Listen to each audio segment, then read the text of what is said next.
Hello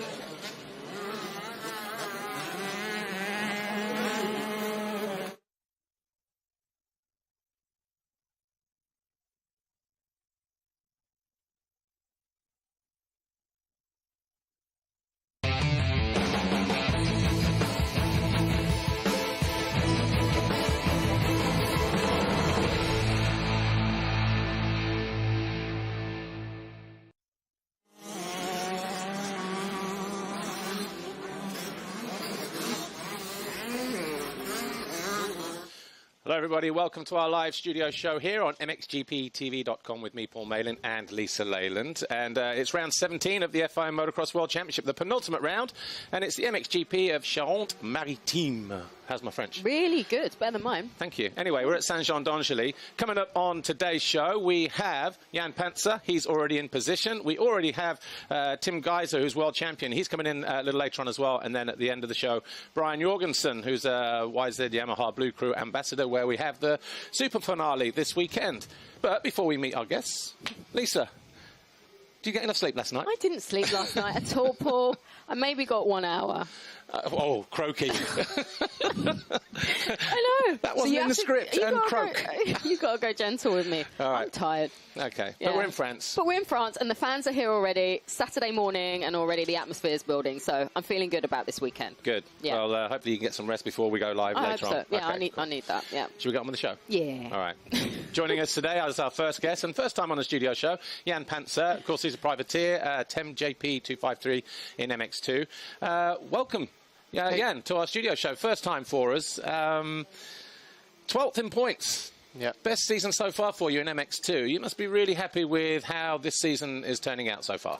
Yeah, for sure. It's really good. The second half of the season was getting better and better, and now I'm riding like constantly around 10 to 5 positions, so that was my goal. And I'm trying to improve even the last 2 rounds, so I'm just looking forward. What has been the biggest difference or change to your program this year? Are you, are you training differently? Are you riding more? Do you have better equipment? Is it a combination of everything? Basically, it's like I started training 2 years ago, like I should, like at 15 probably. So it's just hard work and getting comfortable on the bike, so you can really push hard and don't do like some mistakes, and for sure mentally to be tough, to push with the top guys and don't think about it. Well, your team, Tim JP 253, is your own team, isn't it? So that makes you a privateer. But who takes care of the day-to-day running of the team? On the paper, my dad, but it's almost always me. I do almost everything. So it's just, yeah, I'm privateer, but I kind of like it. So you're communicating with the sponsors and everything? Yeah. On the email and stuff, everything. Busy job for you. Yeah, it's pretty. Well, your best overall result was in Germany, 6th overall with a 5th and a 7th. What kind of result does that mean to you and to the team? For sure, it's a very good result. I was riding 5th in the first race, the whole moto, and I'm feeling like I have a speed to do almost every race on the hardback like this. So I think it's a big achievement with my private bike. I don't get any support from the big teams, so I think it's very good to be riding like on the top level. When I spoke to you yesterday, you said you've got good support from sponsors. Yeah. When you get a result like this, 5th, 7th, 6th overall, does that bring some bonus back as well in financial reward? Yeah, actually, we have with some sponsors we have the bonus monies included. So yeah, for sure. Okay. Well, look, the last few rounds you've had regular top 10 finishes. Yeah. I think 7 in the last 14 motos. So, like you said, the second half of the season has been a lot better and more consistent. Are you in a position now where you're kind of getting used to being up front and pushing for those top places? And are you happy that you've made that step? Because, like I say, you look at the results and even the first half of this year where you were, 10, 11, 12, 13, whatever, all of a sudden you're regular in the top 10, getting good starts. So, making that step, it's not easy, but you've made it, and I guess you're pleased with that. Yeah, for sure. I mean, I think the big difference was that I started to do much better lap times, so it's much easier to come on the gate with a good position and then just start good with the top guys and then just riding your own race. So it's much easier when you have to pass much more guys. So yeah, I just enjoy being in front. Is a much better feeling. Easier. Yeah, well, another good result came in Sweden. You just look relaxed, you look comfortable, you actually look like you were enjoying your riding. Yeah. How close do you think you are now to a top 3 finish, do you think? It's pretty close, I think. I think Gertz and Viale, they are one step further, but the other guys, we are really close together, so I think just maybe a good day, good start, and I can maybe be in the podium. Well, those other guys include people like Kevin Horgmo and Mikkel Harrop, and you showed in Sweden that you can run with them, also in Germany. Yeah. But are you more of a hard pack or a sand guy? Because obviously we've got 2 rounds left, both on hard pack. Yeah. If you're knocking on the door for a top 3. Yeah, for sure, hard pack.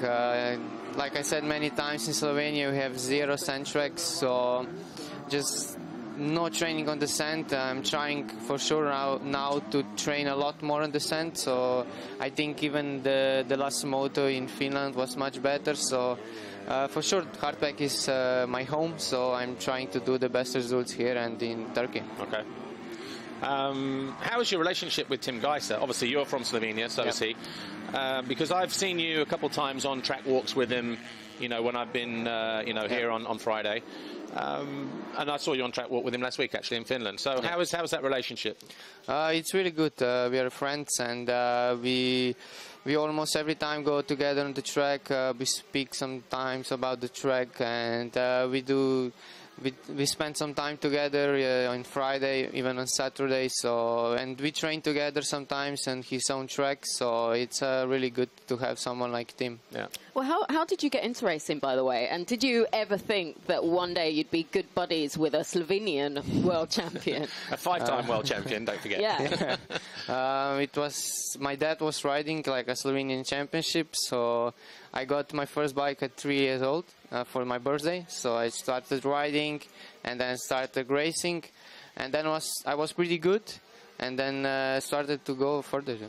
Nice. Okay. Well, look, we are out of time. I'm just waiting to see if we got Tim. Tim's actually not here at the moment, but we'll take a chance and go to this break because you also have to go off and get ready. But enjoy the race this weekend. Enjoy Turkey as well, the final couple of rounds in the championship. And, yeah, Jan Pancar, thanks for joining us. And I think you can just maybe get 11th, maybe not 10th in the championship, or is 10th possible? I think it's still possible. I think it's Evert's 13 points in front of me, so with the good motos, it's still possible, and I hope I can get it. And that'll be a good goal achieved. For sure. Cool. Well, look, all the best, and we'll see you again soon. No doubt this one will be interviewing you on a pre-grid soon. Yeah, I hope probably. So. All right, let's get ready to welcome our second guest, hopefully. Tim Gajser should be joining us in a moment, but before we do, here's some highlights from race 2 from, where were we last week? Finland. Enjoy. Gate drops here.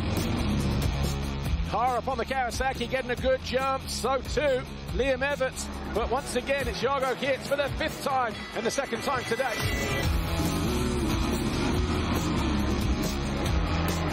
Oh, and Geerts is off the bike. Wow. And he's underneath, he can't get out. Drama for the championship leader, who is pinned underneath that Monster Energy Yamaha. Meanwhile, Everts leads.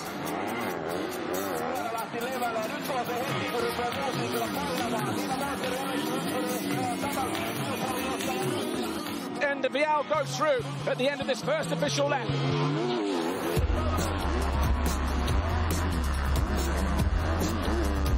I can only imagine Geerts just trying to push too hard on the first lap. Front end got away from him as Van der Moosdijk goes around the outside of Everts, takes over 2nd position. Right, watch Vial. Oh! The wrong side of the jump, has to go around the signs here. Got offline massively over the Liqui Moly jump. We have a new leader, and it's Rowan Van der Moosdijk.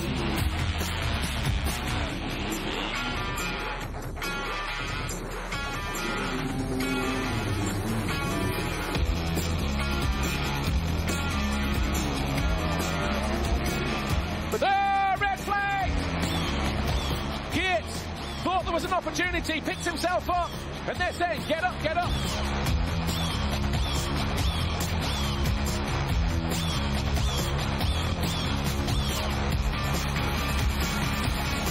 Rowan van der Moosdijk, turn 2, folds the front end, picks himself up. So we have a new leader with 2 to go, and it's Vial.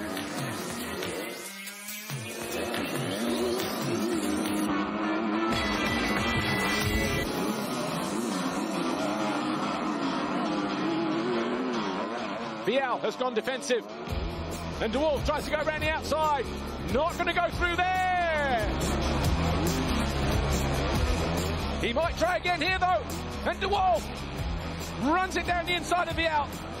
Nothing in it. Vial will cross the line. He wins a dramatic race 2. He wins the overall. He leaves here 15 points behind in the championship chase. And the championship now down to just 15 points between Jorgo Geerts and Tom Vial as we head into the penultimate round in France.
To our live studio show here, round 17, the MXGP of CharenteMaritime at Saint-Jean-d'Angely. Our second guest is in to join us now. He's only a 5-time world champion, Tim Gajser, Team HRC. Tim, welcome to our live studio show for the second time, I think, this year, maybe the third, I don't know. But look, first of all, let's start with congratulations. 5 world championships now. Not bad, is it, really? And all of them for HRC. Yeah, not bad, actually. I mean, like I said so many times, being 1-time world champion and now being 5-time is just incredible, you know. I'm still not realizing. I think it's going to take time, you know, especially now we are still in the season. We still have 2 GPs to go, so I'm still fully focusing on that, you know, to do well, last 2 GPs. But then, you know, maybe when I'm going to sit on the couch, you know, I'm going to start to realize what we did. Yeah. Well, look, you led from the very first round, Matchley Basin, and, you know, obviously you haven't changed red plates with anybody else this year. So I think from that side, it was clear from the beginning that you wanted that title back that you lost last year. 6 wins from the first 7 rounds. I guess the motivation was high coming into the season. Yeah, the motivation was super high, you know, especially, you know, losing the championship last year was super tight, you know, with Jeffrey Roman on the end. But, yeah, I finished 3rd, so I was quite disappointed. So the motivation for this year was super high. We had a great off-season, and then I was ready for the beginning, you know, in Matterley. Well, you missed the podium the next 3 rounds. What was that due to, Tim? Was it sickness or something else? Yeah, I was like coming into the Riola. I was sick, so I was struggling next couple of GPs. You know, it took a bit. I mean, like it took longer than we expect to recover. You know, so I was even struggling like 1 month after that. You know, so like Spain, Riola, Spain, France, even Germany was so. But then I started. You know, like slowly start to feel better and everything. So yeah, it took quite long time. You know. Obviously, this is the last weekend. Does the feeling ever change? You know, from the first championship to the 5th. You know, that relief when you come over the line. it's always the same, you know. It's nice to cross the finish line and, you know that you won a title. Of course, always is different, you know, but yeah, it's a nice feeling, you know, and then seeing all the crew, you know, all the team members that work so hard, you know, for the same goal, like, you know, we all work for that, you know, winning a titles. And yeah, it was super nice. It was a big relief, yeah. Cool. So nice. Well, one of your standout rounds came in Trentino. What is it about that GP that makes you bring your A game? Because you've actually won there more than at any other track, 5 times. Yeah, Trentino is a special track, let's say, you know, always so many fans show up there, you know, and even the atmosphere, yeah. Like also where we are, you know, it's such a nice track, you know, with nice views of the mountains and everything. If I'm completely honest, it's not my favorite track, you know, but I always did quite good there, so yeah. The bottom corner of the screen, almost like home. Is it kind of it's your closest GP to yes. home, isn't it? So yes. Is that also maybe why you perform there? I mean, you perform everywhere, but you get more fans there than, I guess, anywhere else normally. Yeah, exactly. I mean, it's so nice to hear the fans around the track, you know. It's kind of like that they gives you something extra, you know, that you can go for it. And, you know, there is always such a nice atmosphere, you know. And if I end up on the podium, then it's like super nice when you came there, you know, and you see all of them, the flags, the flames. It's incredible, you know, to be a rider and being on the podium there, yeah. Obviously, last week you looked a little bit tense in that first race, maybe the second race. When did the nerves start kicking in, the championship nerves? Was it just last weekend, or was it just creeping in a little bit more? Because you had like a 3,000-point lead going into that round last week. Not really 3,000, but anyway. Okay, 2,990. Was quite comfortable lead, but like I would say the break after Indonesia, you know, like I start to think a little bit, maybe too much, because when we came from that break, like already check. I was riding okay, but like I was riding kind of like tight, you know. I get arm pump, what I usually never get, you know. So I was maybe thinking about too much about that, and then even Lommel, you know, I was quite disappointed, you know, because I know I can do way better, but that's how it is, you know. I was kind of like fighting with myself, you know. I wanted to do well, but then from the other part, I mean, like from the other side, I didn't want to make a mistake, you know, and throw the championship away. So. You know, it's kind of like difficult to manage, but we did it somehow, and yeah, that's good. Well, look, more from Tim in a moment. Motocross Nations is just a few weeks away now. Here's another reminder as to how you can watch the biggest event on the planet. As you can see, Motocross Nations, you get your own MXGP TV pass, so go to the website mxgptv.com and you get everything uninterrupted, all 3 main races live, the qualifying races on Saturday, the Riders Parade, and as we say, that'll be at Redbud at the end of the year. Give us a Redbud, Tim. Redbud! That is the best one that we've had. Caught him off guard there. The enthusiasm in your voice. Tim, last time we were here at Saint-Jean was 2019, and you went 1-1. But now we're back. Are you looking forward to riding here without the pressure of the championship hanging over you?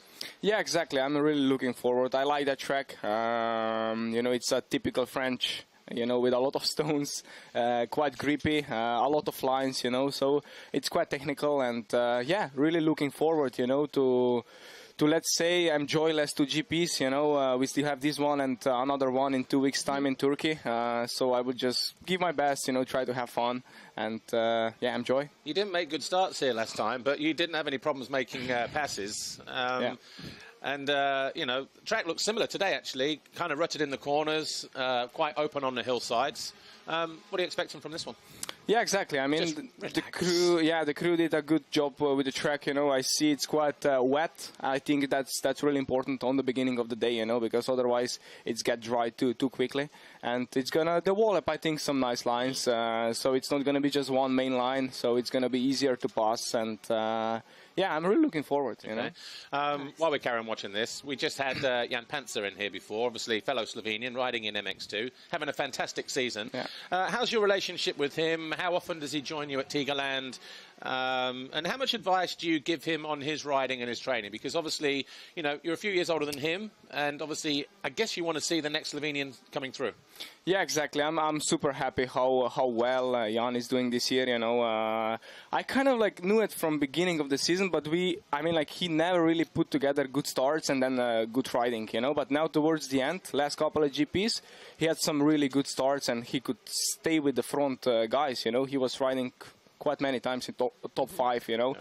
And it's just incredible to think that they are private team, you know, with his father traveling all around the Europe. So yeah, super happy for him, you know. Of course he joins sometimes me at the training, you know, in Tigaland. I think it's nice to have someone, you know, to train together.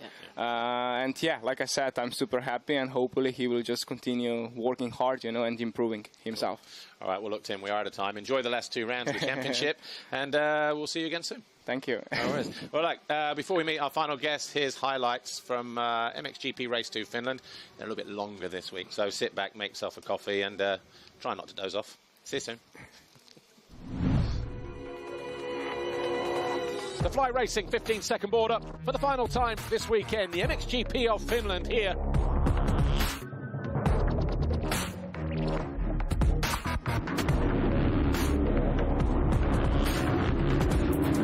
This time it looks like Coldenhoff crosses the line ahead of everybody else.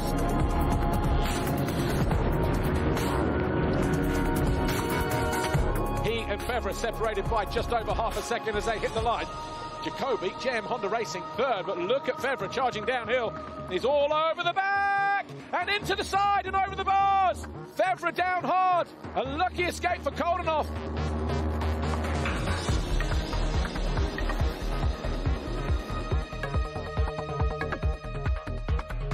Anxious looks on the faces from the crew down there. HRC, Gajser over the line in 10th place.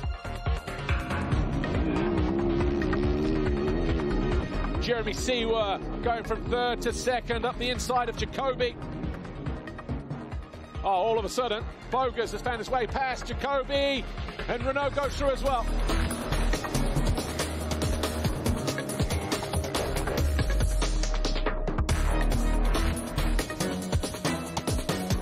Gajser under pressure now from Calvin Melandrin. These two fighting over 8th place. So just as Gajser thought he could relax, guess what? Along comes Calvin Melandrin, makes a move, and the Geben van Venrooy Yamaha rider goes by the HRC Honda. Championship lead at the moment, still 103 points, which means Gajser will be world champion if he stays where he is in 8th place. Watch this here. He messes up. Almost loses the front, dumps the clutch around about now. Not the sandwich that Maxime Renault ordered. Folds the front at the bottom of the first downhill. The standing construct rider only had about 4 seconds, or is that the gap now?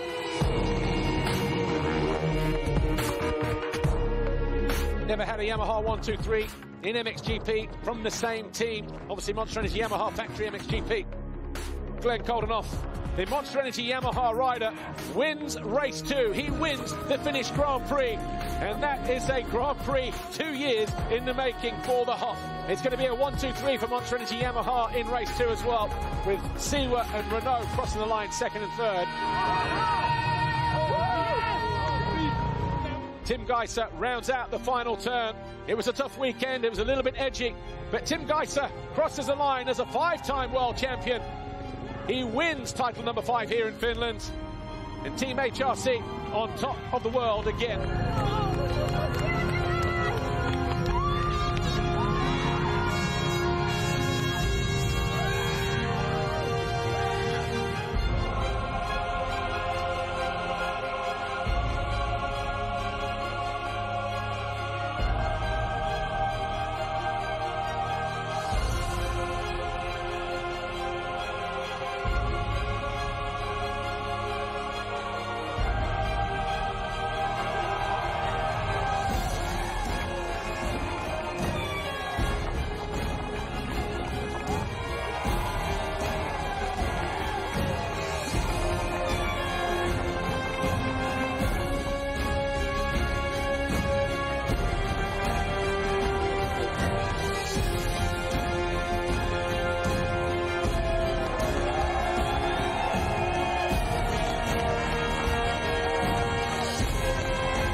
The penultimate round, round 17 at the MXGP of CharenteMaritime. We're at Saint-Jean-d'Angely. Our final guest is in, Brian Jorgensen, who is a Yamaha YZ Blue Crew ambassador, where we have the YZ Blue Crew super finale this weekend.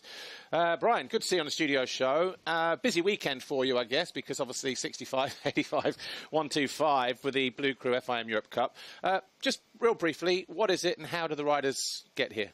Well, first of all, they get selected by, the importer and the dealers around the different countries. And in their local championship, we try to pick out the best Yamaha rider.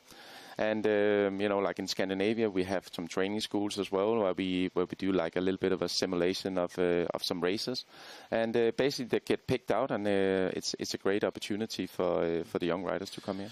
Well, obviously we've got images here from the Yamaha village. What is it, and what kind of things will you and your team be getting up to over the course of the weekend in and around this place? Well, first of all, I think it's like bringing the kids and the family together in the Yamaha village.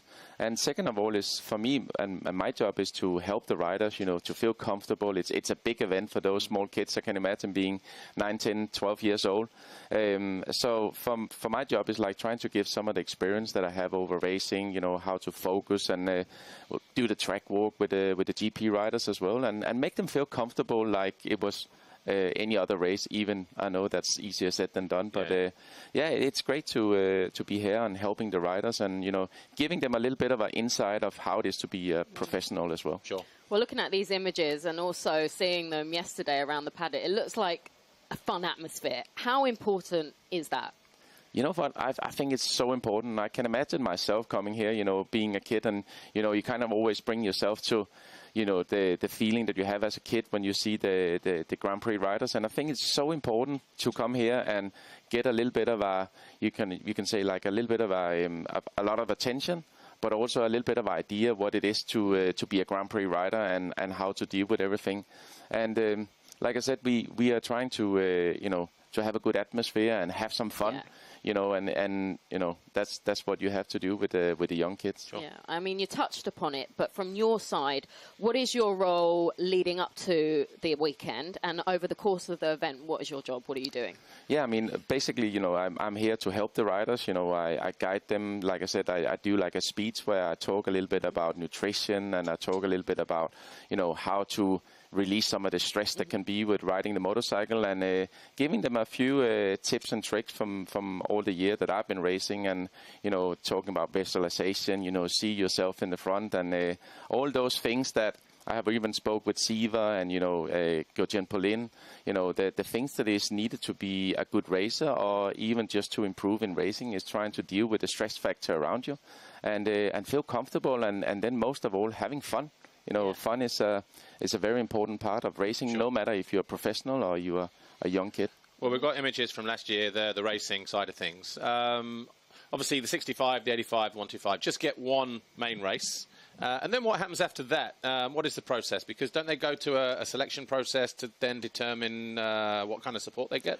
Yeah, they, like you said, 1, 2, and 3, and 1 reserve. So we pick out 1 reserve, and from each class. From each class, yeah. They will go to the master class, and in the master class is my job to try to pick out the best riders, and that could be, with first of all the capability to ride the motorcycle, but it could also be, in general, like personality, and try to give the best option and the best possibility to some of the best Yamaha riders. And in 65 you get some support from your dealer or even importer in each country. And the 125 is going to be, they get a free ride in the 125 JK racing team. Yeah. Okay. Well, Adrian Petit, he won the 125 in Mantua last year, didn't he? And yeah. I do believe he actually finished in the top 10 this year in the MX 125 championship. Yeah, he finished top 9. Yeah, so, he was 9th, yeah. So, I think that's a good example of, having a kid that get this opportunity, and maybe, with whatever reason, financial, whatever, maybe wouldn't have had the chance. So for me to actually come in and, kind of make sure that the investment also for Yamaha, but also for the kid, trying to teach him, about training and nutrition and working with him at the races, but also on the off season leading up to the European Championship. And I think this is a good example of the opportunity that the riders can get when they're a member of the Blue Crew. You know, maybe he would not have had that option. Now he won the French championship as well, which was, you know, was really good for him, of course, but also for Yamaha. But, you know, I think it's a great opportunity for the young riders to get a chance. And my job is to try to teach them how to be professional. Cool. Well, look, Brian, we are out of time, but thanks for joining us and shedding some light on what is, I guess, the biggest event in the Yamaha calendar this weekend, which is the YZ Blue Crew Super Final, the FIM Europe Cup Super Finale. But before we go, though, just a quick reminder as to what is coming up live on MXGP TV. As you can see, 250 on screen. We will be back with the first of the Blue Crew races, and that is the 65 race. The 85 and 125 races are tomorrow. But after the 65, we've got EMX 250 race 1, followed by the MX2 and MXGP qualifying races. Well, that's it from me, Paul Malin, Lisa Leyland, Brian Jorgensen, of course, our guests Tim Gajser and Jan Pancar. Enjoy the racing this weekend. We'll be back to do it all again in 2 weeks when we return to the final round in Turkey. See you then. Bye for now.